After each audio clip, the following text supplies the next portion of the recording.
ಅಧ್ಯಾಯ 15. ಅಪಘಾತ. ರಾತ್ರಿ ಸುಮಾರು 11ರ ಸಮಯ. ಟಕ್ ಎಂದು ಬೀಗ ತೆರೆದುಕೊಂಡ ಸದ್ದು. ಕುರ್ಚಿಯ ಮೇಲೆ ಕುಳಿತು ಚಿಂತಿಸುತ್ತಿದ್ದವನು ದಡ್ಡನೆ ಎದ್ದು ಮಂಚದಡಿಯಲ್ಲಿ ರಹಸ್ಯ ಸ್ಥಳಕ್ಕೆ ಹೋದೆ. ಚೈತ್ರಳೇ ಬಂದಿರಬೇಕೆಂಬುದು ನನ್ನ ಊಹೆ. ಆದರೆ ಅವಳ ಜೊತೆಯಲ್ಲಿ ಮತ್ತೆ ಯಾರಾದರೂ ಇದ್ದರೆ ನಾನು ಅವರ ಕಣ್ಣಿಗೆ ಬೀಳಬಾರದೆಂಬುದು ನಾನು ಅವಿತುಕೊಂಡಿದ್ದಕ್ಕೆ ಕಾರಣ. ನಿಧಾನವಾಗಿ ತೆರೆದುಕೊಂಡ ಬಾಗಿಲಿನಿಂದ ವ್ಯಕ್ತಿಯ ಆಗಮನವಾಯಿತೆಂದುಕೊಂಡೆ. ಮತ್ತೆ ಸಾಕಷ್ಟು ನಿಧಾನವಾಗಿ ಬಾಗಿಲನ್ನು ಮುಚ್ಚಿ ಬೋಲ್ಟ್ ಮಾಡಿದ ಶಬ್ದ. ಇದ್ದಕ್ಕಿದ್ದ ಹಾಗೆ ಸ್ವಲ್ಪ ಭಯಗೊಂಡೆ. ಬಂದ ವ್ಯಕ್ತಿ ಚೈತ್ರಳಾಗಿರದಿದ್ದರೆ, ಇಲ್ಲಿ ನಾನಿರುವುದನ್ನು ತಿಳಿದುಕೊಂಡು ನನ್ನನ್ನು ಮುಗಿಸಲು ಬಂದ ವ್ಯಕ್ತಿಯಾಗಿದ್ದರೆ, ಹೇಗೆಂಬುದನ್ನು ಸ್ಪಷ್ಟವಾಗಿ ಊಹಿಸಲಾಗದಿದ್ದರೂ ಏಕೋ ನನಗೀಗ ಜೀವ ಭಯ ಅಂಟಿಕೊಳ್ಳತೊಡಗಿದೆ ಎಂಬುದನ್ನು ನಿಜವಾಗಿಯೂ ಒಪ್ಪಿಕೊಳ್ಳುತ್ತೇನೆ.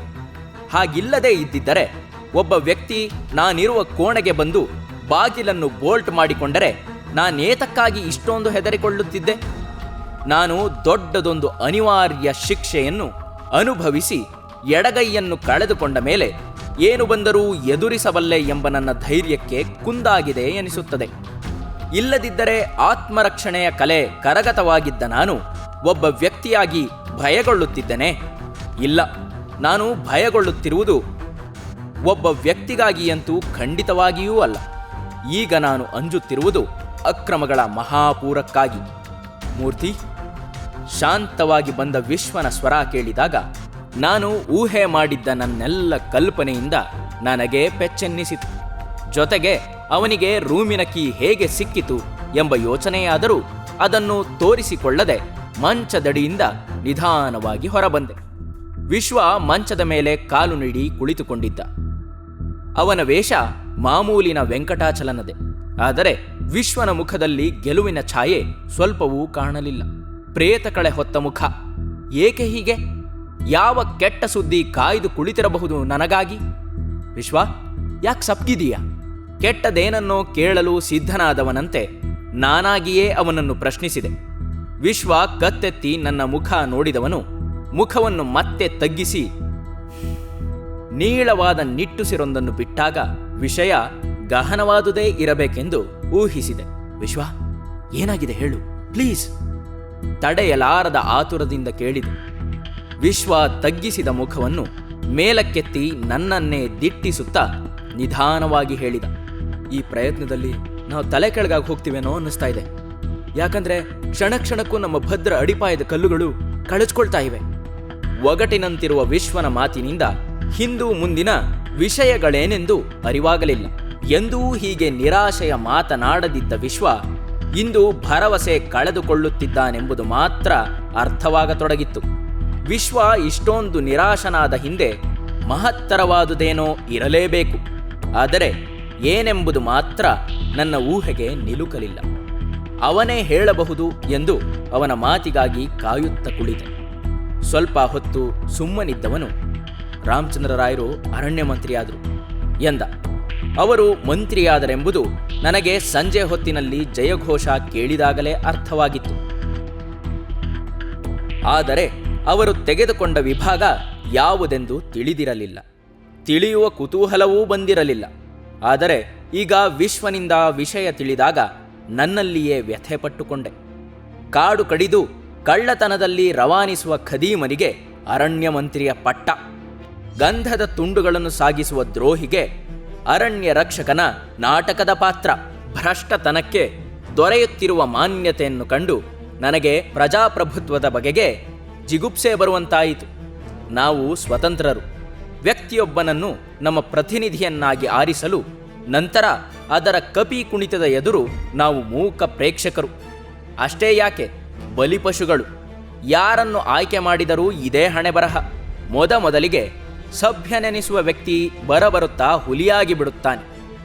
ಹುಲಿಯ ಎದುರಲ್ಲಿ ನಾವು ಅದಕ್ಕೆ ಆಹಾರವಾಗುವ ಮುಗ್ಧ ಗೋವುಗಳಾಗುತ್ತಾ ಮುನ್ನಡೆಯುತ್ತಿದ್ದೇವೆ. ಸಮೂಹದಲ್ಲಿರುವ ಗೋವುಗಳ ಗುಂಪಿನಿಂದ ಕ್ರಾಂತಿ ಹುಟ್ಟಲಾರದೆ ಅಷ್ಟು ಅಸಹಾಯಕರೇ ನಾವು ಎನಿಸಿದಾಗ ನಮ್ಮ ಬಗೆಗೆ ಸಹಜವಾಗಿ ಜುಗುಪ್ಸೆ ಬಂದು ಬಿಡುತ್ತದೆ. ಆದರೆ ಅದನ್ನೇ ಆಳವಾಗಿ ಯೋಚಿಸಿದರೆ ಎಲ್ಲಕ್ಕೂ ನಿರ್ದಿಷ್ಟ ಸಮಯವೊಂದು ದೊರೆಯಬೇಕಲ್ಲ. ಆಗ ಆಗಬೇಕಾದ ಕೆಲಸ ಸಂಪೂರ್ಣವಾಗಿ ಆಗಬೇಕಾದ ರೀತಿಯಲ್ಲಿಯೇ ಆಗುತ್ತದೆ. ಮೂರ್ತಿ, ಈ ಪ್ರಯತ್ನದಲ್ಲಿ ನಾವಿಬ್ಬರು ಪ್ರಾಣವನ್ನೇ ಒತ್ತೆ ಇಡಬೇಕು ಅಂತ ನಿರ್ಧರಿಸಿ ಆಗಿತ್ತಲ್ಲ. ಈಗ ವಿಶ್ವನ ಬಳಸುದಾರಿಯ ಅಗತ್ಯ ಏಕೆಂಬುದರ ಅರಿವು ನನಗಾಗಲಿಲ್ಲ. ಪ್ರವಾಹದ ವಿರುದ್ಧ ಈಜುವ ದುಸ್ಸಾಹಸ ಕೈಗೊಂಡಾಗಲೇ ಪ್ರಾಣದ ಆಸೆಯನ್ನು ತೊರೆಯಲೇಬೇಕಾದದ್ದು ಅನಿವಾರ್ಯ. ಆದರೆ ವಿಶ್ವ ಅದನ್ನೇ ಮತ್ತೆ ಯಾಕಾಗಿ ಇಲ್ಲಿ ಪ್ರಶ್ನಿಸುತ್ತಿದ್ದಾನೆ? ಅವನಿಗೇನಾದರೂ ತನ್ನ ರಹಸ್ಯ ಬಯಲಾದ ಸಂಶಯ ಹುಟ್ಟಿರಬಹುದೇ? ಯಾವುದಕ್ಕೂ ತೊಳಲಾಟವೇ ಹೆಚ್ಚಾದಾಗ ಗೊಂದಲದಿಂದ ಅವನನ್ನೇ ಪ್ರಶ್ನಿಸಿದೆ. ಹೌದು, ನಿರ್ಧರಿಸಿ ಆಗಿದೆಯಲ್ಲ. ಪ್ರಯತ್ನ ಮುಗಿಸೋವರೆಗೂ ನಾವು ಎಲ್ಲದಕ್ಕೂ ಸಿದ್ಧ ಆಗಿರಲೇಬೇಕಾದದ್ದು ಅನಿವಾರ್ಯ ತಾನೇ? ನಾನೇನೋ ಅವನನ್ನು ಸುಲಭವಾಗಿ ಪ್ರಶ್ನಿಸಿ ಬಿಟ್ಟಿದ್ದೆ. ಆದರೆ ನಿಜವಾಗಿ ಹೇಳಬೇಕೆಂದರೆ ನನಗೇತಕ್ಕೋ ಈಗೀಗ ನನ್ನ ಜೀವದ ಬಗ್ಗೆ ಕಾಳಜಿ ಹೆಚ್ಚಾಗತೊಡಗಿದೆ ಎಂಬುದು ನನಗೆ ಖಂಡಿತವಾಗಿಯೂ ಅರಿವಿದೆ. ಅದೇ ರೀತಿಯಲ್ಲಿ ವಿಶ್ವನಿಗೂ ಆಗಿರಬಹುದೇ? ವಿಶ್ವನೂ ಸಹ ತನ್ನ ಪ್ರಾಣಕ್ಕಾಗಿ ಅಂಜಿ ಹೀಗೆಲ್ಲ ಮಾತನಾಡುತ್ತಿರಬಹುದೇ? ನನ್ನ ಮತ್ತು ಅವನ ಮಾತಿನ ನಡುವಿನ ಅಲ್ಪ ಅಂತರದಲ್ಲಿಯೇ ಹಲವು ವಿಷಯಗಳ ಬಗೆಗೆ ಯೋಚಿಸಿದೆ. ಯಾವುದೋ ಒಂದನ್ನು ನಿರ್ಧರಿಸಿ ಸರಿ ಎನ್ನುವ ಮಟ್ಟಕ್ಕೆ ಬರುವ ಮುಂಚೆಯೇ ವಿಶ್ವ ತನ್ನ ಜೇಬಿನಿಂದ ಬೀಡಿಯೊಂದನ್ನು ತೆಗೆದು ತುದಿಗಿಟ್ಟುಕೊಂಡು ಬೆಂಕಿ ತಗುಲಿಸಿದ. ಸಿಗರೇಟನ್ನು ಯಥೇಚ್ಛವಾಗಿ ಎಳೆಯುತ್ತಿದ್ದ ವಿಶ್ವ ಈಗ ವೆಂಕಟಾಚಲನ ರೂಪದಲ್ಲಿರುವಾಗ ಕಿಸೆಯಲ್ಲಿ ಬೀಡಿಯನ್ನಲ್ಲದೆ ಸಿಗರೇಟನ್ನಿಟ್ಟುಕೊಳ್ಳುವುದು ಸಾಧ್ಯವಿರಲಿಲ್ಲ. ಇರು, ಸಿಗರೇಟ್ ಕೊಡ್ತೀನಿ, ಅವನ ಇಂಗಿತವನ್ನರಿತವನಂತೆ ಹೇಳಿದೆ. ನನ್ನ ಜೇಬಿನಿಂದ ಸಿಗರೇಟ್ ಪ್ಯಾಕನ್ನು ತೆಗೆದು ಅವನ ಮುಂದಿಟ್ಟು ಅವನ ಪಕ್ಕದಲ್ಲಿಯೇ ಮಂಚದ ಮೇಲೆ ಕುಳಿತೆ. ವಿಶ್ವನಿಗೂ ಬೀಡಿ ಸೇದುವುದು ತುಂಬಾ ಕಷ್ಟದ ಕೆಲಸವಾಗಿತ್ತಾದುದರಿಂದ ಬೆಂಕಿ ತಗುಲಿಸಿದ್ದ ಬೀಡಿಯನ್ನು ರಪ್ಪನೆ ಮೂಲೆಗೆಸೆದು ಸಿಗರೇಟ್ ಪ್ಯಾಕಿನಿಂದ ಸಿಗರೇಟೊಂದನ್ನು ತೆಗೆದುಕೊಂಡ. ನಾನೂ ಒಂದು ಸಿಗರೇಟನ್ನು ತೆಗೆದುಕೊಂಡು ತುಟಿಗಿಟ್ಟುಕೊಂಡು ಬೆಂಕಿ ತಗುಲಿಸಿದೆ. ಅವನೂ ತನ್ನ ಸಿಗರೇಟಿಗೆ ಬೆಂಕಿ ತಗುಲಿಸಿಕೊಂಡು ಹೊಗೆ ಬಿಟ್ಟ. ಇಬ್ಬರೂ ಧಮ್ ಎಳೆದಾಗ ಸಿಗರೇಟಿನ ಬೆಂಕಿ ಕೆಂಪಗೆ ಪ್ರಕಾಶಮಾನವಾಗುತ್ತಾ ತಂಬಾಕು ಸುಡತೊಡಗಿತ್ತು. ಸುರುಳಿಯಾದ ಸಿಗರೇಟಿನ ಹೊಗೆ ಮೇಲೇರತೊಡಗಿತ್ತು. ಇಬ್ಬರ ನಡುವಿನ ಮೌನ ಅಸಹನೀಯವೆನಿಸಿದಾಗ ನಾನೇ ಪ್ರಶ್ನಿಸಿದೆ. ವಿಶ್ವ, ಯಾವುದೋ ವಿಷಯ ಇದೆ, ನನ್ನ ಹತ್ರ ಹೇಳೋದಕ್ಕೆ ಹಿಂಜರಿತಾ ಇದೆಯಾ ನೀನು? ಏನದು ಹೇಳು. ಸಿಗರೇಟ್ ತುಂಡನ್ನು ಮೂಲೆಗೆಸದ ವಿಶ್ವ ನನ್ನ ಮುಖವನ್ನೇ ನೇರ ದೃಷ್ಟಿಯಿಂದ ಒಮ್ಮೆ ನೋಡಿದ. ಹಾಗೆ ನೋಡುವಾಗ ಅವನ ಮುಖದಲ್ಲಿರುವ ಭಾವನೆಗಳು ಹಲವು. ಆದರೆ ಅದಕ್ಕೆಲ್ಲ ಏನೆಂದು ಹೆಸರಿಡಬೇಕೆಂದು ನನಗೆ ತಿಳಿಯುತ್ತಿಲ್ಲ. ಮುಗಿದು ಹೋಗಿದ್ದ ಸಿಗರೇಟಿನ ತುಂಡನ್ನು ಮೂಲೆಗೆಸೆದು ನಾನು ಅವನ ಮುಖವನ್ನೇ ಆಶ್ಚರ್ಯದಿಂದ ಅಥವಾ ನನಗೂ ಅರಿವಾಗದ ಭಯದಿಂದ ದಿಟ್ಟಿಸತೊಡಗಿದೆ. ಚೈತ್ರಳನ್ನ ನೀನು ತುಂಬಾ ಪ್ರೀತಿಸ್ತೀಯ ಅಲ್ವಾ? ಮುಂದಿನ ಯಾವುದೋ ವಿಷಯಕ್ಕಾಗಿ ವಿಶ್ವ ಈ ರೀತಿಯ ಪ್ರಶ್ನೆಯಿಂದ ಪೀಠಿಕೆ ಆರಂಭ ಮಾಡಬಹುದು ಎಂಬುದನ್ನು ನಾನು ಊಹಿಸಲಿಲ್ಲ.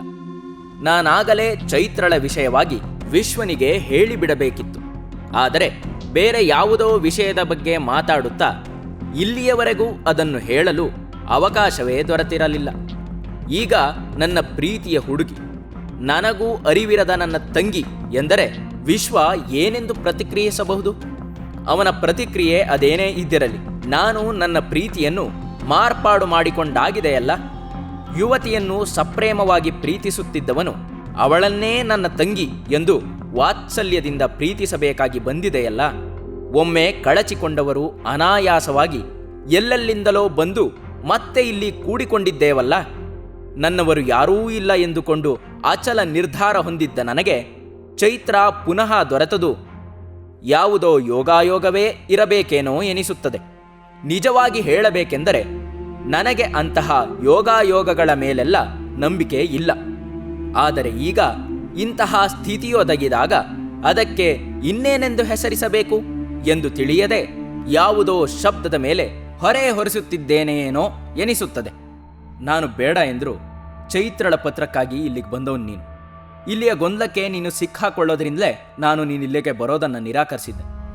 ಇದುವರೆಗೂ ವಿಶ್ವನ ಮಾತಿಗೆ ಉತ್ತರವನ್ನೇ ಕೊಡದೆ ನನ್ನದೇ ಆಲೋಚನೆಯಲ್ಲಿ ನಾನು ಮುಳುಗಿದ್ದುದರಿಂದ ವಿಶ್ವ ಯಾವುದೋ ಎಳೆ ಹಿಡಿದು ನನ್ನನ್ನು ವಾಸ್ತವಕ್ಕೆ ತರುತ್ತಿದ್ದಾನೆನಿಸಿತು.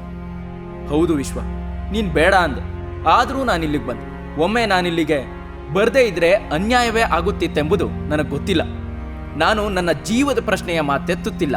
ಈಗ ನಾನು ಹೇಳ್ತಿರೋದು ಜೀವನದ ಪ್ರಶ್ನೆ. ಎಂದೋ ಕಳಚಿಕೊಂಡ ವ್ಯಕ್ತಿಯನ್ನ ಮತ್ತೆ ನಾನಿಲ್ಲಿ ಕೂಡ್ಕೊಂಡಿದ್ದೇನೆ. ನನ್ನ ರಕ್ತ ಹಂಚಿಕೊಂಡವರು ಯಾರೂ ಇಲ್ಲ ಅಂದ್ಕೊಂಡು ನನಗೆ ನನ್ನ ಒಡ ಹುಟ್ಟಿದ ತಂಗಿ ದೊರೆತಿದ್ದಾಳೆ. ಅವಳನ್ನ ಅರಿಯದೆ ಮೋಹದಿಂದ ಪ್ರೀತಿಸ್ತಿದ್ದೆ. ಆದರೆ ವಿಷಯ ತಿಳಿದಾಗ ಪ್ರೀತಿ ಅನಿವಾರ್ಯವಾಗಿ ವಾತ್ಸಲ್ಯದಿಂದ ತುಂಬಿದೆ. ಏನು, ಚೈತ್ರ ನಿನ್ ತಂಗಿಯೇ? ಮಂಚದ ಮೇಲೆ ಕುಳಿತಿದ್ದವನು ಆಶ್ಚರ್ಯದಿಂದ ಸೆಟೆದು ಕುಳಿತಿದ್ದ. ಅವನು ನನ್ನಿಂದ ಈ ಮಾತನ್ನು ನಿರೀಕ್ಷಿಸಿರಲಿಲ್ಲ, ನಿರೀಕ್ಷಿಸುವ ಸಾಧ್ಯತೆಯೂ ಇಲ್ಲ. ನನಗೆ ಇದುವರೆಗೂ ರಹಸ್ಯವಾಗಿಯೇ ಇದ್ದ ವಿಷಯ ಇತ್ತೀಚೆಗೆ ಅನಿರೀಕ್ಷಿತವಾಗಿ ತಿಳಿದಿದೆಯಲ್ಲ. ಅವನಿಗೂ ಹಾಗೆಯೇ ಆದುದರಲ್ಲಿ ಆಶ್ಚರ್ಯವೇನೂ ಇಲ್ಲ. ಹೌದು, ಚೈತ್ರ ನನ್ನ ತಂಗಿ, ಒಡ ಹುಟ್ಟಿದವಳು ಎಂದೆ. How is it possible? ಅವನ ಪ್ರಶ್ನೆಗೆ ನನ್ನ ಗತಜೀವನವನ್ನೆಲ್ಲ ಸಂಕ್ಷಿಪ್ತವಾಗಿ ವಿವರಿಸಿದೆ. ಚೈತ್ರ ನನ್ನ ತಂಗಿ ಎಂಬುದಕ್ಕೆ ದೊರೆತ ಸಾಕ್ಷ್ಯವನ್ನು ತೋರಿಸಿದೆ. ವಿಶ್ವನ ಮುಖಕ್ಕೆ ಮೊದಲೇ ಕವಿದಿದ್ದ ಮಂಕು ಮತ್ತಷ್ಟು ಹೆಚ್ಚಿತೇನೋ ಎನಿಸಿತು. ಕೆಲವು ನಿಮಿಷಗಳ ಕಾಲ ಇಬ್ಬರ ನಡುವೆಯೂ ಮೌನ, ಅಸಹನೀಯ ಮೌನ.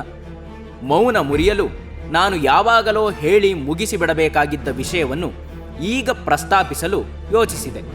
ಬೆಳಿಗ್ಗೆಯೇ ಜೋಗಕ್ಕೆ ರವಿಯನ್ನು ಕರೆದುಕೊಂಡು ಹೋದ ಚೈತ್ರ ಇನ್ನೂ ಬಂದಿಲ್ಲದ ವಿಷಯವನ್ನು ಅವನಿಗೆ ತಿಳಿಸಲೇಬೇಕಿತ್ತು.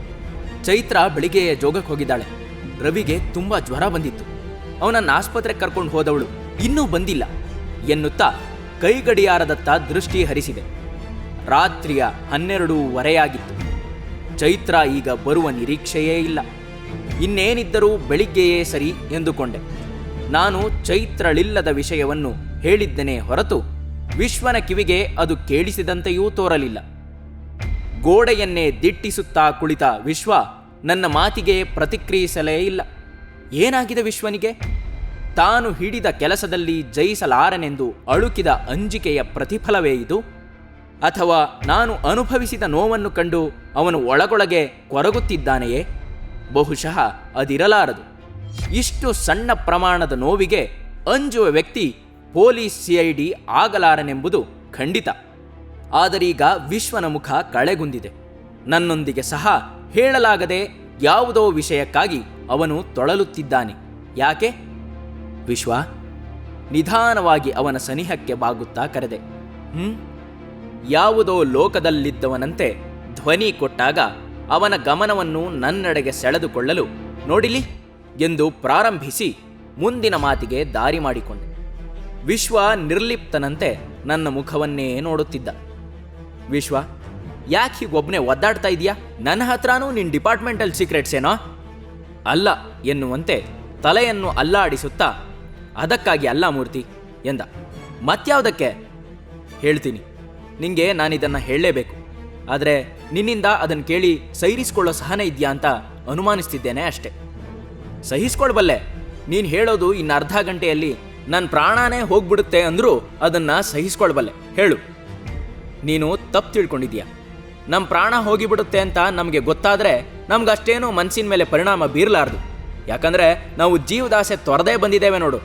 ಆದರೆ ನಮಗೆ ಆತ್ಮೀಯವಾದ ಇನ್ನೊಂದು ಜೀವ ಹೋಗ್ಬಿಟ್ಟಿದೆ ಅಂದರೆ? ವಿಶ್ವನ ಕಣ್ಣುಗಳು ನನ್ನತ್ತಲೇ ತೀಕ್ಷ್ಣ ನೋಟ ಬೀರುವುದನ್ನು ಗಮನಿಸುತ್ತಲೇ ಇದ್ದೆ. ವಿಶ್ವ ಯಾಕಾಗಿ ಹೀಗೆ ಹೇಳುತ್ತಿದ್ದಾನೆ? ನಮ್ಮ ಆತ್ಮೀಯರಿಗೆ ಯಾರಿಗೆ ಏನಾಗಿದೆ? ನೀನು ಹೇಳ್ತಾ ಇರೋದೇನು? ನಿನ್ನ ಮುದ್ದು ಚೈತ್ರ ಮತ್ತು ರವಿ ತಿರುಗಿ ಬರೋದಿಲ್ಲ ಮೂರ್ತಿ. ವಾಟ್? ನಮ್ಮ ಶತ್ರುಗಳಿಂದ ಅವ್ರ ಕೊಲೆ ಅಪಘಾತ ರೂಪದಲ್ಲಾಗಿದೆ. ಚೈತ್ರ ಎಂದು ಕೋಣೆಯಲ್ಲಿ ಉದ್ವೇಗದಿಂದ ಕಿರುಚುತ್ತಿದ್ದೆ. ಆದರೆ ಬಾಯಿಗೆ ಅಡ್ಡ ಬಂದುದು ವಿಶ್ವನ ಕೈ. ಕೋಣೆಯೇ ತಿರುಗುತ್ತಿದೆಯೋ ತಲೆ ಸುತ್ತುತ್ತಿದೆಯೋ ಅರಿವಾಗಲಿಲ್ಲ. ಚೈತ್ರಳ ಕೊಲೆಯಾಗಿದೆ ಎಂಬ ಸುದ್ದಿಯಿಂದ ನನಗೆ ಒಮ್ಮಿಂದೊಮ್ಮೆಲೆ ಆವೇಶ ಬರತೊಡಗಿತ್ತು. ಕಟುಕರು ನನ್ನ ತಂಗಿಯನ್ನು ಕೊಲೆ ಮಾಡಿದರು. ಇವರೆಲ್ಲರನ್ನೂ ನಾನು ಮುಗಿಸಿಬಿಡಬೇಕು. ಒಬ್ಬೊಬ್ಬರ ರಕ್ತ ಕಾರಿಸಿಬಿಡಬೇಕು. ಕಾನೂನು ಕಾಯ್ದೆಗಳೆಲ್ಲ ಆಮೇಲೆ, ಮೊದಲು ನನ್ನ ತಂಗಿಯನ್ನು ಕೊಂದವರ ರಕ್ತ ಹೀರಬೇಕು. ಬಂದ ಆವೇಶದಿಂದ ಅರಚಿದೆ.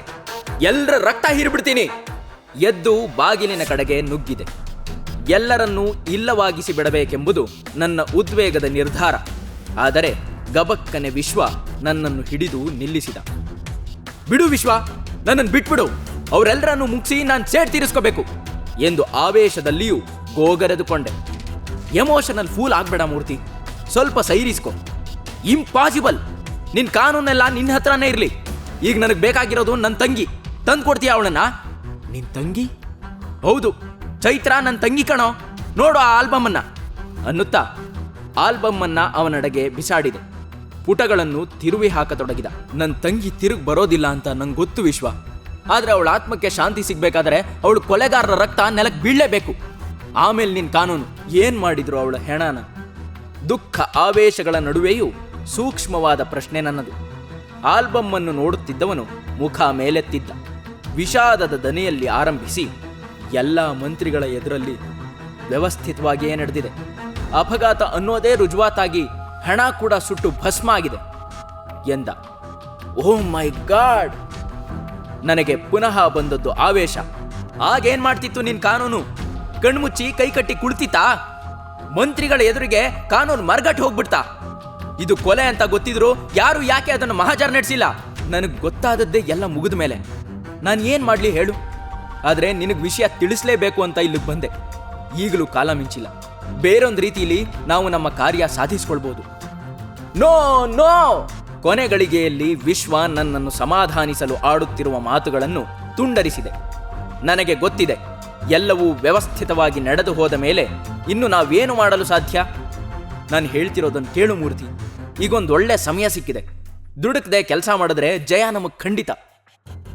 ನಾನೊಮ್ಮೆ ವಿಷಾದದ ನಗೆನಕ್ಕೆ. ಚೈತ್ರ ಎಂದೋ ನನ್ನ ಪಾಲಿನಿಂದ ದೂರಾಗಿ ಹೋಗಿದ್ದವಳು. ನಿರಾಯಾಸವಾಗಿ ನನ್ನನ್ನು ಸೇರಿದ್ದರೂ ಅವಳನ್ನು ಉಳಿಸಿಕೊಳ್ಳಲು ನನ್ನಿಂದಾಗಲಿಲ್ಲ. ನಾನೇ ನಿನ್ನ ಅಣ್ಣ ಎಂದು ಒಮ್ಮೆಯೂ ಅವಳಿಗೆ ಹೇಳಿಕೊಳ್ಳಲು ನನಗೇ ತಿಳಿದಿರಲಿಲ್ಲ. ಎಂತಹ ವಿಚಿತ್ರ ಇದು! ಯಾರ ಎಣಿಕೆ ಇದು? ಯಾರ ಅಂಕೆ ಇದೆ ಇವಕ್ಕೆಲ್ಲ? ಯೋಚನೆ ಮಾಡಬೇಡ ಮೂರ್ತಿ. ನಿನ್ನ ವ್ಯಥೆ ನನಗೆ ಅರ್ಥ ಆಗುತ್ತೆ. ನಿನಗೆ ಭಾರಿ ನಷ್ಟ ಆಗಿದೆ. ನಿನ್ನ ಪಾಲಿಗೆ ಅನಾಯಾಸವಾಗಿ ದೊರೆತ ನಿನ್ನ ತಂಗಿ ಬಲಿಯಾಗಿಬಿಟ್ಟಿದ್ದಾಳೆ. ಆದರೆ ರಿಮೆಂಬರ್, ಅವಳಿಗೆ ನೀನು ಏನು ಅಂತ ಮಾತು ಕೊಟ್ಟಿದ್ದೆ? ನಿನ್ನ ಜೀವ ಇರೋ ತನಕ ಹೋರಾಡಿ ಈ ಜಾಲವನ್ನೇ ನಿರ್ಮೂಲನ ಮಾಡ್ತೀನಿ ಅಂತ ಅಲ್ವಾ? ಅವಳ ಆತ್ಮಕ್ಕೆ ಶಾಂತಿ ಸಿಗಬೇಕಾದ್ರೆ ನೀನು ನಿನ್ನ ಮಾತನ್ನು ಉಳಿಸ್ಕೊಳ್ಳೇಬೇಕು. ಆದರೆ ದುಡುಕ್ತೆ ಮುಂದುವರಿಬೇಕು. How is it possible? ನೋಡು, ನಾನೆಲ್ಲ ಹೇಳ್ತೀನಿ. ಈಗ ನೀನು ಮೊದಲಿಗೆ ಈ ಜಾಗ ಬಿಡಬೇಕು. ವಿಶ್ವ ಹೇಳಿದ ಈ ಮಾತು ಪೂರ್ಣ ಸತ್ಯ. ಏಕೆಂದರೆ ಚೈತ್ರಳ ಮರಣದ ನಂತರ ಅವಳ ಕೋಣೆಗೆ ಯಾರಾದರೂ ಬಂದೇ ಬರುತ್ತಾರೆ. ಅವರ ಕಣ್ಣಿಗೆ ನಾನು ಕಾಣಿಸಿಕೊಳ್ಳುವುದಕ್ಕೆ ಮುಂಚೆ ನಾನು ಈ ಜಾಗವನ್ನು ಬಿಡಲೇಬೇಕು. ಇದು ತೀರಾ ಅನಿವಾರ್ಯ. ಹೊರಗಡೆ ಒಂದು ಯಮಹ ಬೈಕ್ ಇದೆ. ಅದು ಯಾರದ್ದೆಂದು ಗೊತ್ತಿಲ್ಲ.